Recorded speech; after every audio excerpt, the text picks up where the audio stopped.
Nous sommes à Nantes, au 43 boulevard Gustave Roch, dans les anciens locaux des Restos du Cœur. Et depuis 1 an maintenant, s'est installée ici l'association Tinkamou, qui lutte pour l'anti-gaspillage et dont le président n'est autre qu'un Ivoirien. Justement, nous sommes venus à sa rencontre. Suivez-nous. Tinkamou traduit donc de la langue guéré, qui est une langue de l'ouest de la Côte d'Ivoire. Ça veut dire tout simplement ancien monde. Et qui parle d'ancien monde parle de valeurs d'entraide, de solidarité. Et ce sont ces valeurs justement qui ont motivé Ta Alain, qui est notre invité du jour, à mettre sur pied cette association qui lutte pour l'anti-gaspillage. Mais bien avant, de manière assez originale justement, en guéré, Ta Alain, pour les intimes Zo ou encore par cœur, tu vas te présenter aux Ivoiriens, au monde entier. Quand je dis de manière assez originale, en guéré, un petit mot peut-être assez... je sais pas. J'ai tout compris, mon frère. Oh, vas-y donc. Comme on dit en ivoirien, mon frère. Donc, pour commencer, je suis vraiment ivoirien et je veux le prouver. À Serre Moitié, à Niamey, à Oyeboya, Néa, à Oyeboya. Voilà. Si tu dois traduire ça pour nous, ça donne quoi? Ça veut dire, je prouve vraiment que je suis ivoirien et je leur souhaite vraiment la bonne chance, qu'ils aient vraiment le bonheur là où ils sont. Amen. Voilà ce que je leur souhaite.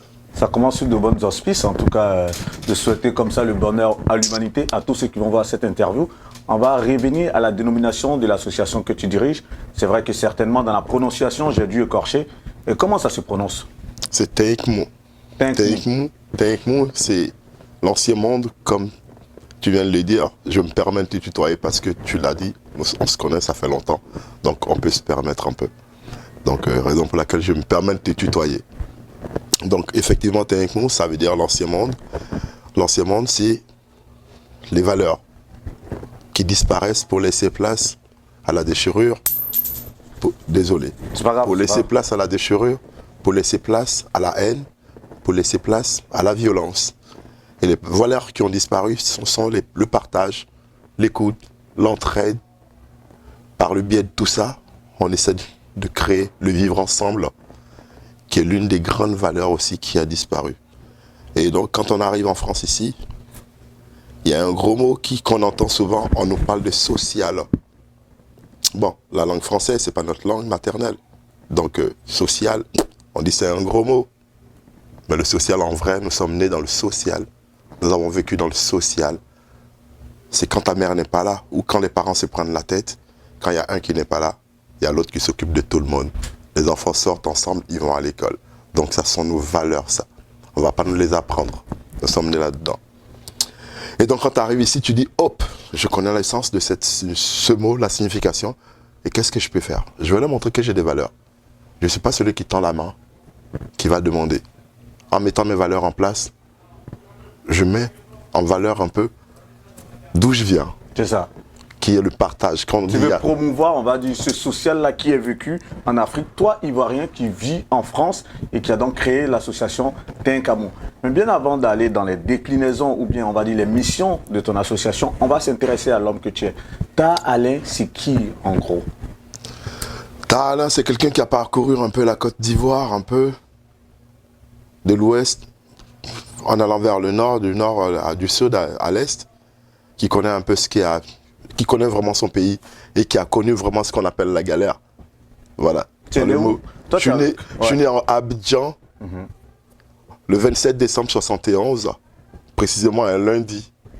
Dans quel quartier d'Abidjan? À Yopougon, pour ne pas mentir. Le sous-quartier, c'est quoi? Selmea, Sikoji le Tour. Sikoji le Tour. Sikoji le Tour. Vers là où il y a la pâtisserie? Voilà. Ok. Donc on va produit dire de la Sikoji. Un pur produit de la Sikoji, de Sikoji le Tour. Donc, quand j'ai dit Sikoji le Tour, déjà, ceux qui sont là-bas, ils savent déjà que à mon époque, c'était la bonne galère. Et pour trouver à manger, c'était pas facile. Donc, il y a les parents qui sortaient, qui revenaient avec un peu de convives, qui revenaient avec de quoi à manger, nourrir un peu la famille. Et donc, quand on traverse ça, on se dit, ouais, on a vécu quelque chose de dur, on se connaît, on se maîtrise, on peut y arriver. Donc, pour revenir... Excuse-moi, forcément, quand on grandit dans cet environnement où le minimum vital était difficile à trouver, on a envie de promouvoir des telles valeurs, de pouvoir partager, parce qu'aujourd'hui, par rapport à ta situation, ça, je l'entends super bien, et c'est tout ce qui a guidé. Ce sera le fil Ariane de l'échange.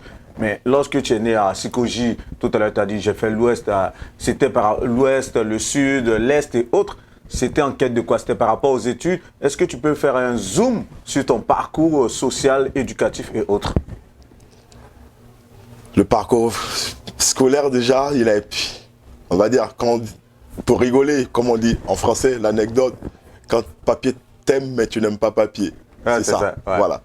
On était de bons élèves jusqu'en classe de 4e, à l'internat, tout ça. Mais en fait, on n'aimait pas l'école. En gros, c'était ça. Sinon, l'école courait après nous. On aurait pu aller très très loin dans l'école, dans les études. Donc, parcourir la Côte d'Ivoire, c'était en quête de connaître vraiment mon pays. Et puis bon, pour ne pas se mentir, quand tu fais des bêtises, tu es obligé d'apparaître d'une autre ville à une autre. Donc, en faisant juste ça, déjà, tu découvres ton pays. Sans le vouloir, mais comme tu n'as pas le choix, tu découvres ton pays en même temps. J'ai envie de creuser un peu par rapport à ton parcours scolaire. Tu dis que tu as fait l'internat, c'était dans quelle école? Au lycée moderne de Mans. Okay. J'étais à l'internat au lycée moderne de Mans. Ceux qui me reconnaissent, bon, avec le temps, on ne pourra pas me reconnaître, mais voilà. Quand on dira Alain, il y a beaucoup qui me reconnaîtront. Justement, tu es né à Sikoji, qui est un quartier de modeste famille.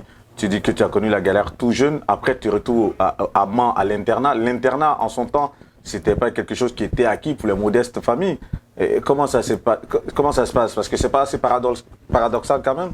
Il fallait avoir une bonne moyenne pour être à l'internat. Comme j'ai dit, on n'aime pas l'école, l'école nous aime. Il fallait avoir une bonne moyenne pour être à l'internat.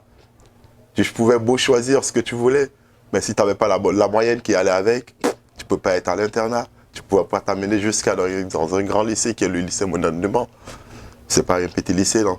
Donc, en gros, c'était ça. On ne révisait pas, mais on avait ce truc qu'ils appelaient aujourd'hui ici un don.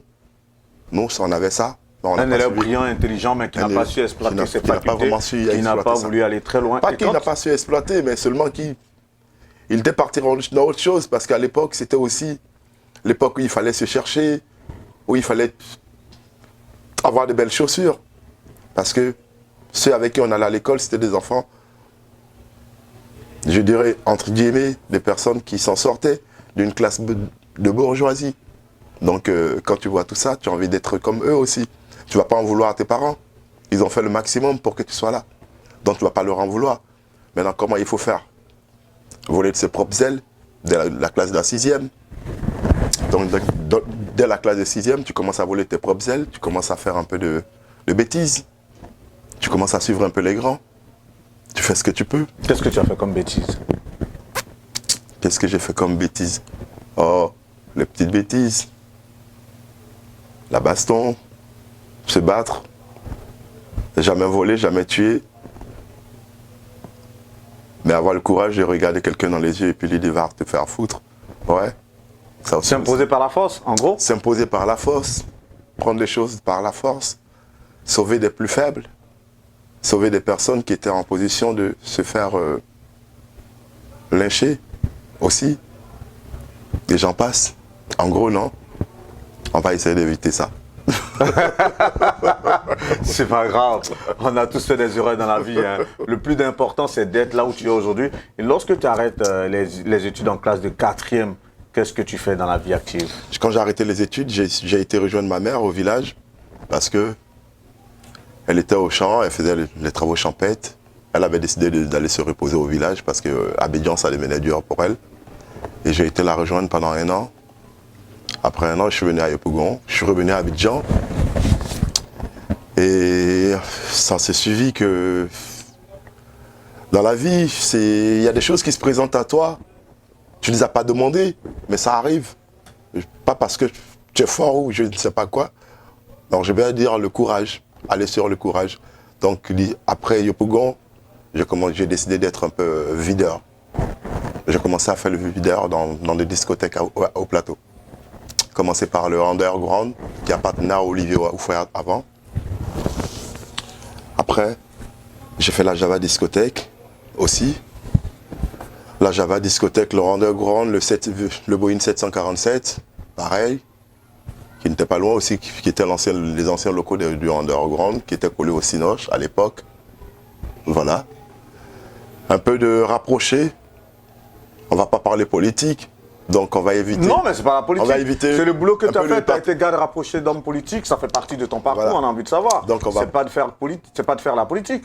Non, aujourd'hui, je suis passé à autre chose, donc j'ai même plus envie de parler de ce parcours, justement. Nous, c'est ce parcours qu'on veut découvrir. Donc, voilà. Je veux dire, quelque part, tu as été videur. Les personnes qui ont gazé en son temps, comme on le dit en Côte d'Ivoire, savent qu'aujourd'hui, le monsieur qui de par son association, aujourd'hui, passe sur des grandes chaînes comme TF1 et autres, on va en arriver.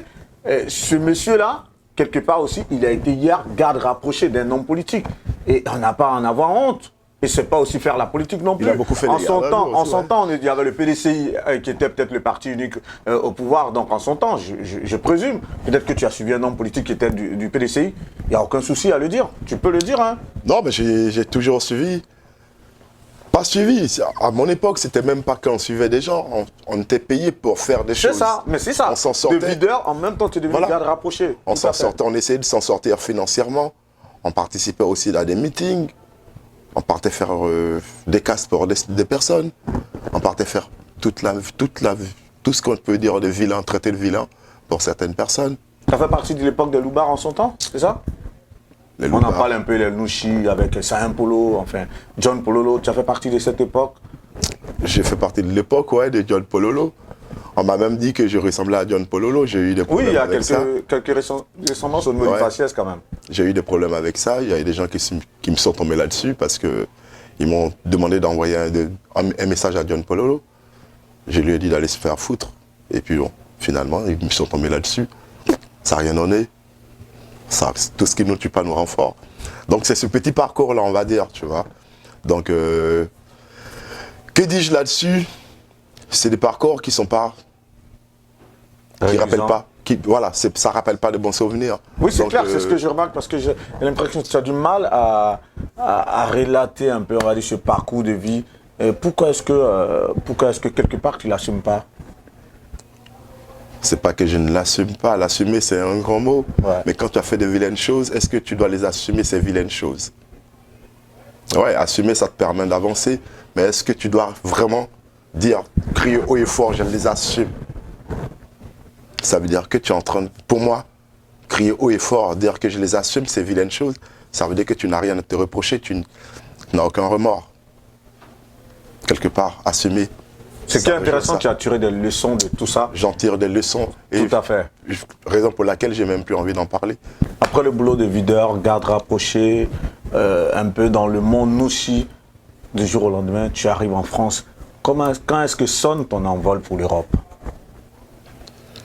Ça encore, je dirais, c'est encore un problème encore pour expliquer. Ça va être un peu chaud parce que quand tu te retrouves à travailler pour Ahmed Bakayoko, qui lui est quelqu'un qui a été mis par Alassane Ouattara, à un moment, quand il y a un militaire qui arrive au pouvoir, il faut dire que vous allez être recherché.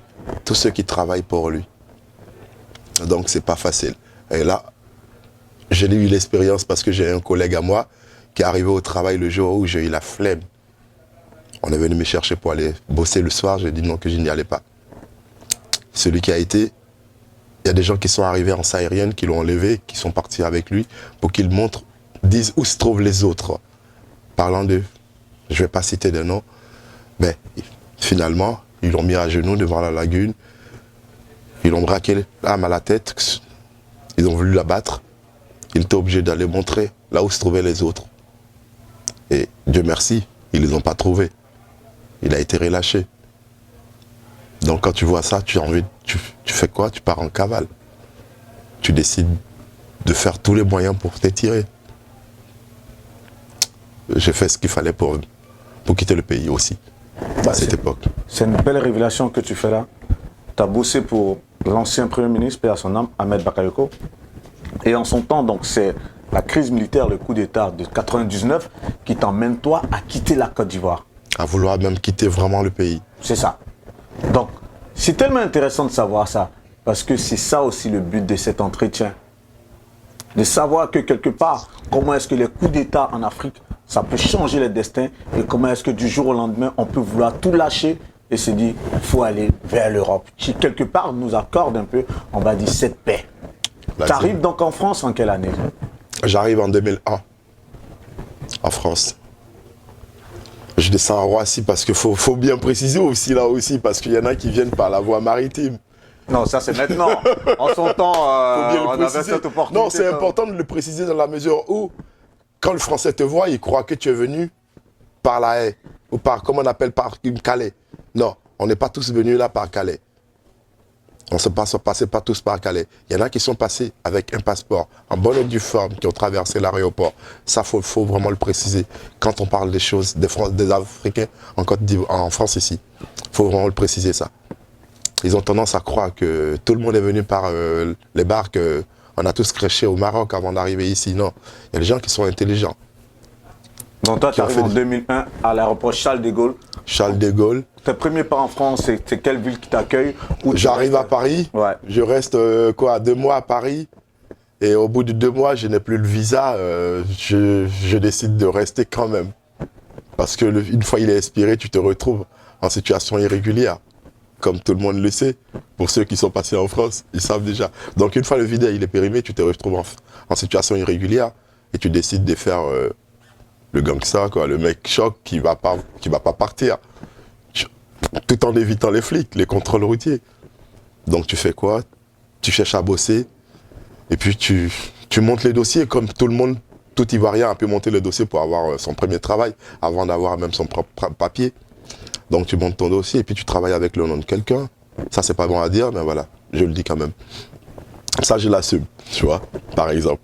Donc tu montes ton dossier et tu travailles. Le tout, c'est de pouvoir s'insérer dans la société française. Tu montes ton dossier, tu travailles et puis à un moment, tu réussis dans ton truc et puis tu avances et tu décides de te lancer dans autre chose à un moment. Donc tu es resté à Paris pendant 2 mois. Après, la ville où tu es allé après, c'était où? Je suis resté à 2 mois à Paris. Au bout de 2 mois, j'ai pu bosser. Et après, j'ai eu mon premier fils à Paris. En 2004, j'ai eu mon fils. Et en 2006, je suis venu à Nantes. 2006 à Nantes. 2006 là, on est en 2021, ça fait 15 ans. Que je suis à Nantes. Que tu es à Nantes. Un ancien de Nantes, on va dire. 15 ans. Est-ce que tu te rappelles les premiers pas que tu as posés dans cette ville? Ah ouais, je me rappelle encore, j'avais ma petite valise avec quelques haltères là-dedans pour, des fois, si je trouve un endroit où me poser, pour faire un peu de muscu, pour ne pas perdre un peu de crédibilité. Donc, ouais, je me rappelle encore, pour te dire. Qu'est-ce qui t'a amené à venir à Nantes? J'avais envie de changer un peu de Paris. J'avais envie de changer un peu de Paris. Et puis, la province m'intéressait. Paris, c'était trop rempli. J'avais déjà les papiers et puis c'était facile pour moi de venir sur Nantes avec les papiers. Dans le domaine de travail, j'ai envie de dire, quand tu arrives, c'est plus facile pour toi d'aller déposer des dossiers rapidement pour pouvoir avoir un appartement aussi. Tout ça, c'est... Ouais. En province, soi-disant, il n'y avait pas assez de monde. Donc, ah oui, à mon époque, quand je suis arrivé réellement, il n'y avait pas assez de monde. Donc, il y avait du boulot. Tu n'as pas un ami qui t'a conseillé, qui t'a dit viens me retrouver à Nantes? Comme, tu t'es levé du jour au lendemain toi-même, tu t'es dit je viens à Nantes, c'est ça? J'ai un copain dont je n'ai pas parlé depuis, qui m'a accueilli quand je suis arrivé à Paris, monsieur Abi Aoussoum Meles, qui m'a accueilli à Paris. Et après lui, il est venu sur Nantes. On va dire le destin a fait que je l'ai suivi. Il m'a reçu encore à Nantes. Donc 2 fois, il me reçoit à Paris, il me reçoit à Nantes. Mais ce mec, c'est l'étoile filante pour moi, tu vois ce que je veux dire? Je prononce des vœux. Tu vois, en gros, c'est ça, tu vois. Donc, ouais, quand il m'a reçu à Nantes, il sait que je suis un choc, un guerrier, comme il le dit tout le temps. Au bout de quelques temps, j'ai eu un appart, j'ai commencé à travailler. Comme le travail avant tout, c'est le travail qui nourrit son homme. Il faut commencer par ça. Et après, je me suis installé. Et ça n'a pas été facile non plus. Parce que quand tu arrives dans une ville où tu trouves une communauté d'Ivoiriens, c'est pas facile. On peut te dire tout ce que tu as envie d'entendre, mais derrière, ça parle beaucoup. Ça cherche à te mettre les bâtons dans les roues. Et j'en suis un exemple parce que j'ai eu des affaires avec pas mal de personnes ici avant de pouvoir m'installer réellement. Et c'est fini des fois même en cacahuète. C'est fini vraiment des fois en sang. On va s'intéresser tout à l'heure à cette problématique de l'insertion dans la communauté de base. Donc toi, tu es ivoirien, tu dis tu as eu des difficultés à t'entendre avec des Ivoiriens. Mais quand tu arrives à Nantes, c'est dans quel domaine d'activité tu t'insères dans un premier temps? Je commence par la sécurité, c'est le premier truc qu'on sait faire, vraiment. Je commence par la sécurité, j'ai été bien reçu. Il n'y a pas comme qui m'a présenté à des personnes. Paix à son homme, Niki et Franck Abakar, qui avaient une boîte de sécurité et qui avaient un bar. Ils m'ont fait travailler, ils m'ont trouvé un appart. Je travaillais pour eux, pour leur boîte de sécu. Je travaillais pour le bar. Et puis en même temps, je faisais des missions de sécurité avec eux aussi. Bah, tu as un boulot, tu dis que tu as été confronté à des difficultés à Nantes. C'est quelle difficulté au final? Les difficultés, c'est du genre, qu'est-ce qu'il vient faire ici? Il vient chercher les papiers ici. Ça, c'est l'esprit des gens ici, en province d'abord. Ils partent de Paris, ils viennent chercher les papiers ici. Ils croient que tu viens chercher leur copine. Il y a plein de choses comme ça qui font que les gens te tournent le dos. À Nantes surtout, ouais. La difficulté, c'était de voir que ta communauté propre à toi t'a tourné le dos. On t'a tourné le dos à un moment parce qu'ils croyaient que tu venais de Paris pour venir chercher les papiers ici. Ils ont l'habitude de voir ça, donc pour eux, tu es venu pour chercher. On me l'a déjà dit. On me l'a déjà sorti ça. Tu es venu de Paris pour venir chercher les papiers parce que tu crois que c'est facile ici. Ici, faut pas t'amuser avec Nogo ici. Hein. Pas jouer avec Nogo, faut pas jouer avec Nogo. Je comprenais pas pourquoi on me disait ça, mais... À un moment, il fallait que tu t'imposes un peu aussi. Donc quand tu arrives, on te présente celui qui est le plus fort. Il va te mettre à l'amende. Tu lui dis non, moi je ne suis pas ton petit rigolo que tu vas mettre à l'amende. En gros, c'est moi qui vais te mettre à l'amende. Et puis quand ça commence, réellement tu le mets à l'amende et puis tu commences à te faire connaître. Là, on va crescendo vers le sujet principal. Mais j'aimerais que tu te prononces sur cette discrimination, on va dire, entre les communautés. Ça vient de quoi selon toi? Franchement, pour l'expliquer, moi je ne sais pas comment l'expliquer parce que moi j'ai toujours reçu les personnes qui sont arrivées, je leur ai toujours dit la vérité. T'as envie, comme on dit chez moi, tu arrives chez le singe, il saute sur une branche, tu sautes sur cette branche-là. Va pas te tromper de branche. Tu arrives en France, tu n'as pas envie de marcher avec des Français, avec le blanc, tu restes chez toi. Ça veut dire, c'est toi qui deviens discriminant. Ce n'est pas eux qui sont discriminants. Parce que toi, tu as déjà choisi ton camp. Moi, je parle plutôt là de la discrimination dans la communauté. Puisque toi, tu as été discriminé dans ta communauté de base, qui est la communauté ivoirienne. J'en viens là-dessus. Justement, j'en viens là-dessus. À partir du moment où tu choisis ta communauté, tu veux rester avec elle. Sauf que dans ta communauté, tu es rejeté parce que, pour X raison, parce que tu viens de Paris déjà, parce que tu viens de Paris. Juste ça. Et où on a entendu parler de toi. Le fait qu'on a entendu parler de toi fait qu'il y en a qui appréhendent déjà, il y en a qui sont heureux parce que tu vas venir mettre des règles ici, tu vas venir changer des choses, tu ne vas pas te soumettre. Il y en a une minorité qui est heureuse et il y a une majorité qui n'est pas heureuse parce que il y a des histoires de copines, c'est le plus souvent ce qu'on voit ici.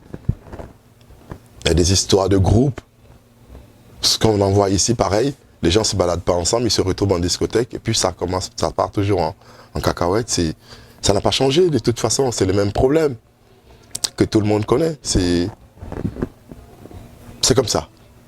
Et moi, j'ai pas apprécié ça parce que moi, j'ai toujours fréquenté la communauté. J'ai toujours été mixte. La mixité, ça a toujours été mon truc.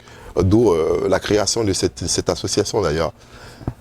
Par le biais de l'anti-gaspillage, par le biais de la gratuité. L'association, on va en parler en l'un à l'âge.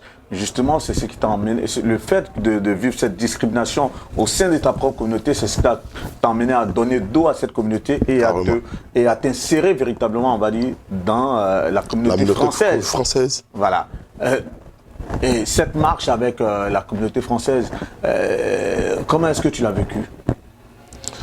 La communauté française, quand c'est même pas de la discrimination. Quand elle ne connaît pas, c'est la peur de l'inconnu.